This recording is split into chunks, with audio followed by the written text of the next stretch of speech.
centuries, the Orient has had a potent attraction for the rulers of many lands. Generations ago, this fascination with the East was occasioned principally by its wealth of gold and precious gems. In this 20th century, the wealth of the Orient still exerts a powerful attraction. Today, in a new kind of material age, that wealth is measured not in gems, but in the abundant supply of natural deposits even more vital to a modern nation. Commodities like rubber and tin, coveted by all the great countries of the world.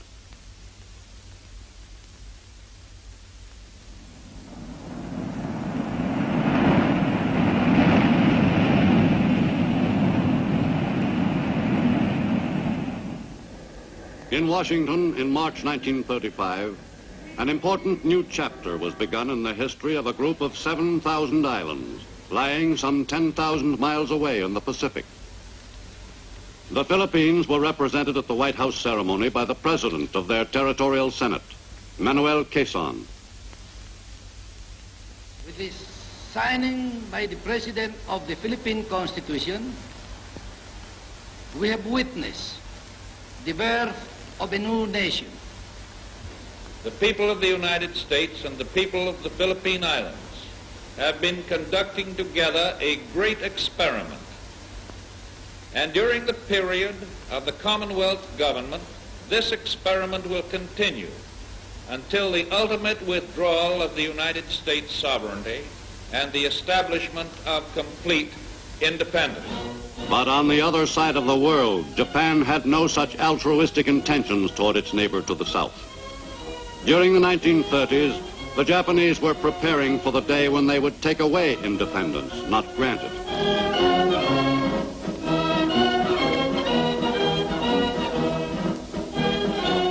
The military clique was in firm control of Japan.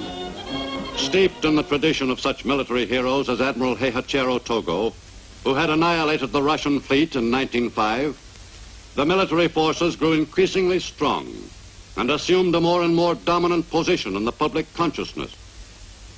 It was considered a high honor to serve in the armed forces and thereby become dedicated to the glory of the emperor and the imperial power of Japan. Japan's chauvinism was nurtured by the spreading of the concept of the divinity of the Japanese islands and of the Japanese people. Among the military, Japan's dreams of power were considered to be inspired by the gods.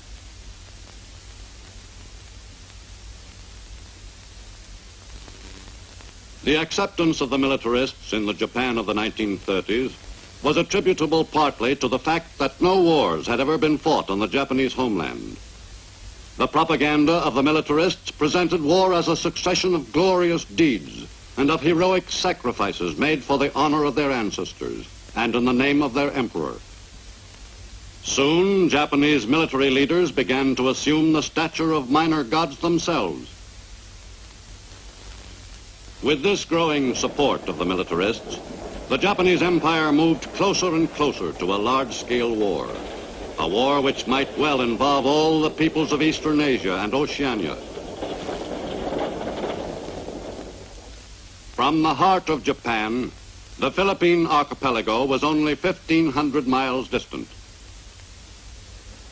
Lying directly in the path of a Japanese southward thrust, the Philippines were an obvious target if war should come. Japanese interest in the Philippines was apparent long before war erupted in the Pacific world. Thousands of Japanese had settled in the Philippines and had managed to make a fair living in the islands. The bond between the two Oriental peoples was stronger than most Westerners realized in the years which preceded the war. Relations between the Japanese and Filipinos were, for the most part, friendly.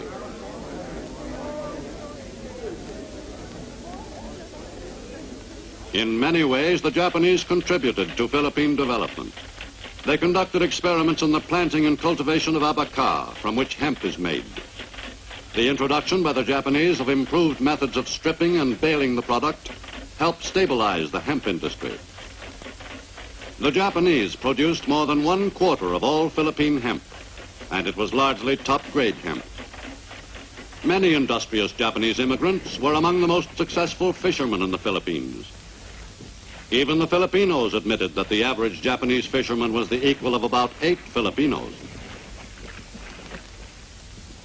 But the commercial activities of the Japanese were looked on with a considerable degree of suspicion by many Filipinos. Others considered the rumors about the Japanese fantastic.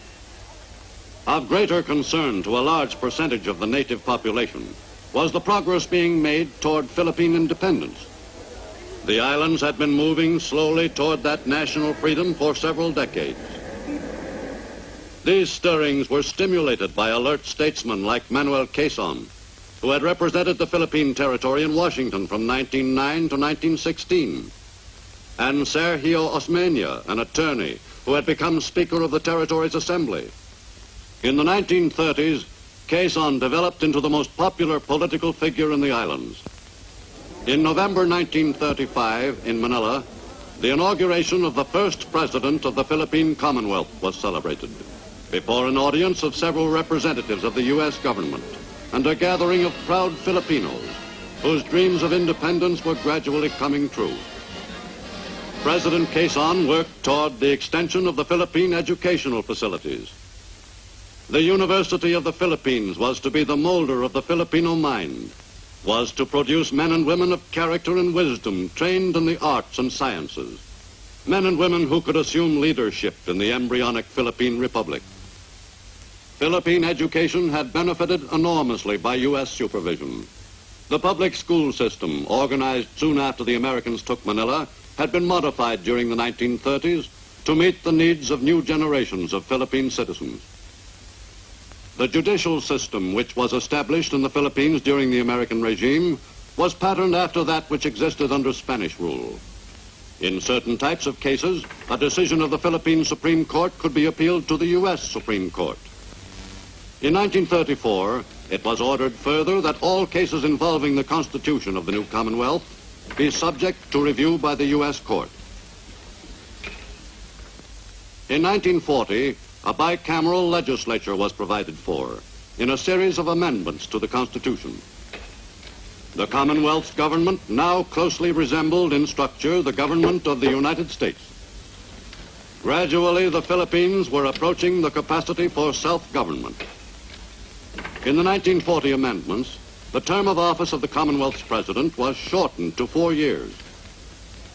Like the U.S. president, the Philippine chief executive acted with the authority vested in him by a vote of the people.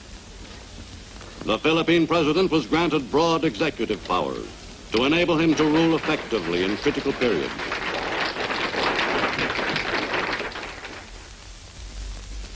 But Philippine capabilities for defending the islands throughout the 1930s were slight indeed. Filipinos were thrilled by parades and martial music. But even in 1940, the Commonwealth president was openly pessimistic about the country's ability to defend itself successfully against a strong aggressor. The Philippine Army was being enlarged by some 40,000 conscripts a year. But at that rate of expansion, the desired strength of the Philippine Reserve, 400,000 men, would not be achieved until 1946. In 1940, there were some 6,000 Philippine scouts on active duty in the pay of the U.S. government. In this service, Filipino enlisted men served principally under American officers in a specially created unit of the U.S. Army. The most adept Filipinos graduated from the ranks to the status of commissioned officers in this highly efficient branch of America's military complement in the islands. At the head of the Philippine forces as Field Marshal since 1937, General Douglas MacArthur was placed in command of the combined Philippine and U.S. forces in the Philippine Islands in July 1941. The creation of this command by the U.S. bolstered the confidence of the Philippines in America's intentions toward the islands. Philippine cadets, modeled on the West Point product, cut an impressive figure in the waning months of 1941. The military academy men were well disciplined and well trained in the essentials of their profession. But for the defense of the Philippines, most of the manpower would be drawn from the reserves. In 1941, the reserve force numbered some 130,000 men. But they were still not completely familiar after 5 months of active training with the weapons and techniques of modern warfare. Ready.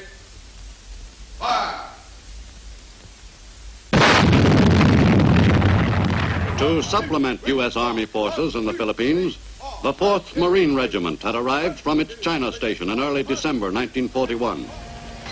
The U.S. Air Force in the Pacific, which had consisted of a handful of obsolete planes in 1939, was strengthened by the addition of several shipments of new planes during 1941. For the defense of the islands in the fall of that fateful year, the U.S. Far East Air Force had 123 aircraft in operating condition, 33 of them bombers. Naval bases in the Philippines were far from adequate for defense needs. Cavite on Manila Bay could not have serviced a wartime fleet. Although this Navy yard served as home base for the U.S. Asiatic Fleet in late 1941, it was generally considered to be insecure in the event of war with Japan. As the situation grew more threatening, the men of the Asiatic Fleet prepared for the moment when their presence in the Orient would assume far greater importance. For if a major war in the Pacific were touched off, it was readily apparent that that war would be to a great extent a naval war. Whether the U.S. Asiatic Fleet could hold its own in Far Eastern waters against a large enemy force was debatable, but the men stationed at Cavite were determined to give it everything they had.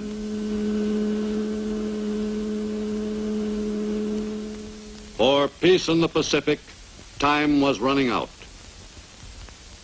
Early on December 8th, Japanese pilots prepared to take off for the glory of the Emperor on the strikes which would plunge the Pacific world into a catastrophic war.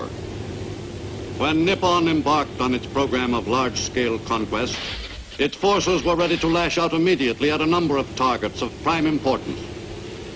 From Japanese bases on Formosa soon after daybreak, the advance guard of the attacking forces started south. Only 270 miles away lay the great, sprawling Philippine archipelago.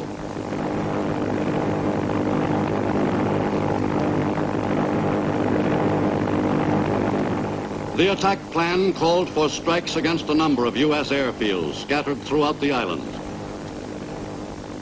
As the planes flew southward on their mission, ships of the Imperial Navy were already moving in the same direction. The Japanese had assigned an overwhelmingly strong fleet of warships to the operation, just in case U.S. naval units should elect to contest the Nipponese invasion of the Philippines. But the Japanese attack force was not challenged.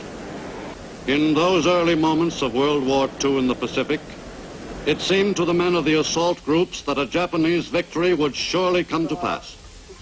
For this was the moment they were convinced that Japan was destined to succeed in the divinely inspired plan to rule the earth. Any nation which opposed the expansion of Nippon must be dealt with by the forces of the rising sun.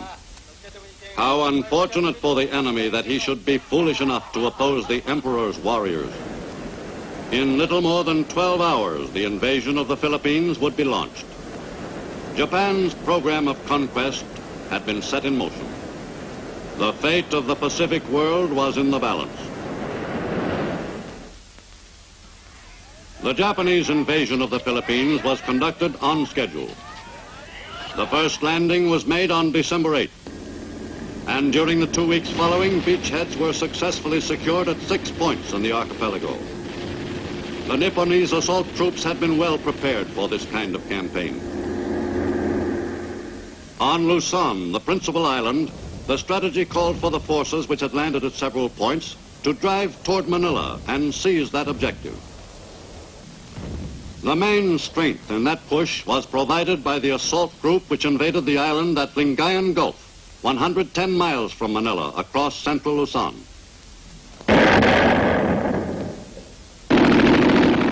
By Christmas, Japanese invasions had been made at 9 points in the Philippines, and the campaign to seize control of this important strategic area was well underway. After a thorough softening up process, the invaders pressed onward toward Manila, and what they hoped would be a quick victory on Luzon. During the first weeks of fighting on Luzon, the Japanese steadily reinforced their original assault units. As 1941 neared its end, the Japanese were succeeding in closing in on Manila from 2 directions.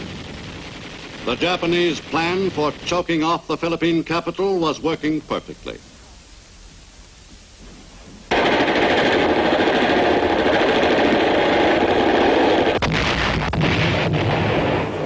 Nipponese planes began bombing Manila in early December.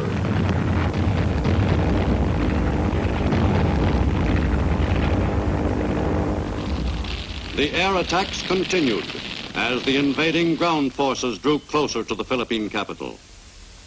The Japanese raids on U.S. airfields took a heavy toll of U.S. planes, many destroyed on the ground. At year's end, advanced Japanese units approached within sight of Manila, which was still bombed, though it had been declared an open city. In little more than 3 weeks, the spearhead of the Japanese ground offensive on the capital had driven within striking distance of the objective.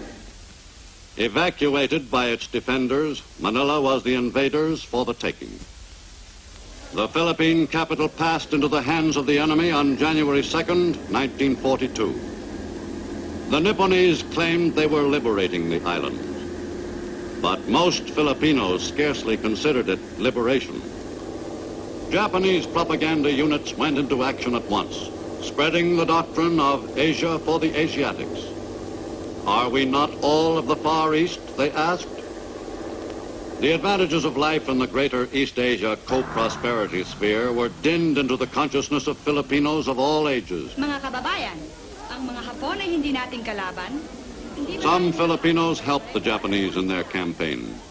In Manila's streets, Filipino collaborationists spoke to their countrymen in Tagalog, a Philippine native tongue.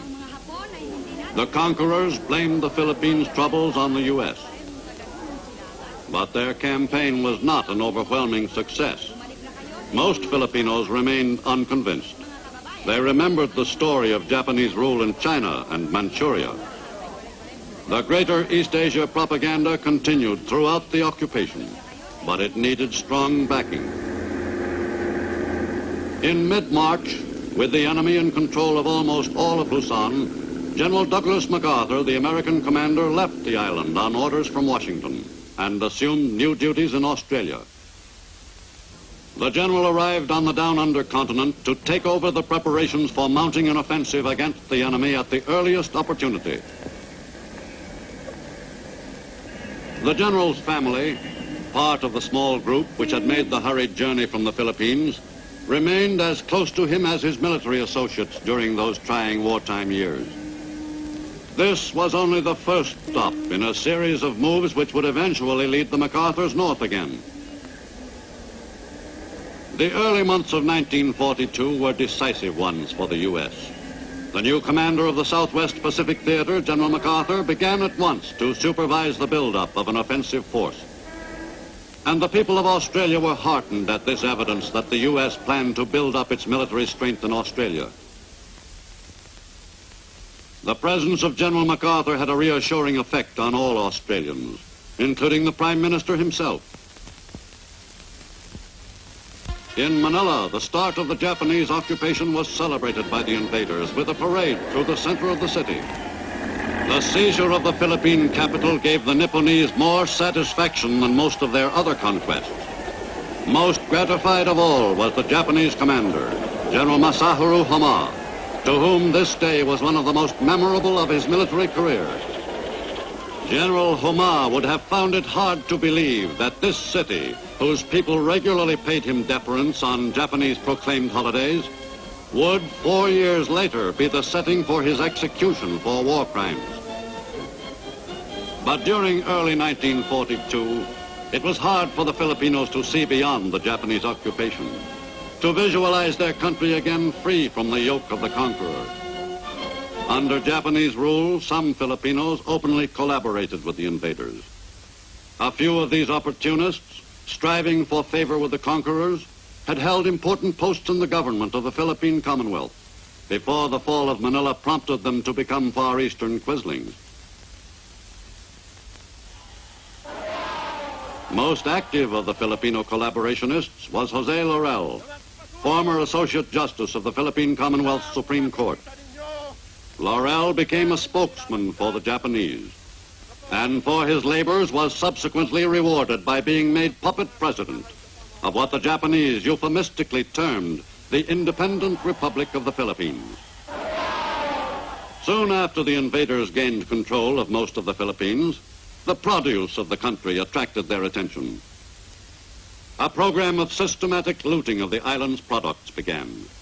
The new rulers appropriated everything they wanted, including vitally needed stores of rice, tinned foods, and cotton. In the tradition of aggressors throughout recorded history, the Japanese seized everything which might prove of any value to them and deprived the inhabitants of the produce of their country. Japanese greed and the confiscation of Philippine goods provided an effective contrast to the high-sounding promises the invaders had made to the conquered nation. The greater East Asia co-prosperity sphere worked in only one direction.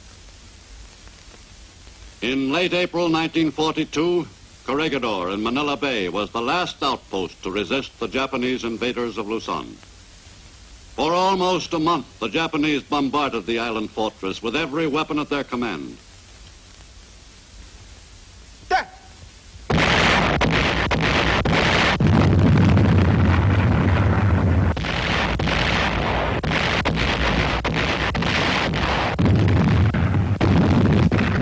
Finally, on May 5th, 1942, Japanese assault units crossed the narrow channel separating Luzon from Corregidor and stormed the rock's sturdy defenses.